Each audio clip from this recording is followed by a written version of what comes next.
ছবিতে যাদের দেখছেন নববিবাহিত দম্পতি। পাত্রের বয়স 47 ও পাত্রীর বয়স 43। শোনা যায় পাত্রীর উচ্চ মাধ্যমিকের সময় থেকে এদের প্রেম পর্বের শুরু। কয়েক বছর ভালো চলার পরই বড় মেয়ে হবার দরুন বিয়ের চাপ আসতে শুরু করে।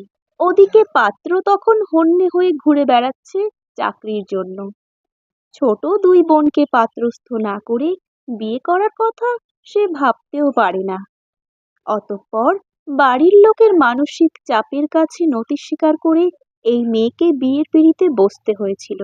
আপনারা হয়তো ভাবছেন এরপর ছেলে হয়তো বেবাগী হয়েছে, অথবা সাধারণত অনেকে যা করে প্রাক্তনের নামে কুৎসা রটিয়েছে। না, উনি কোনোটাই করেননি। অপরদিকে তিনি জানতে পারেন তার প্রাক্তনের মদ্যপ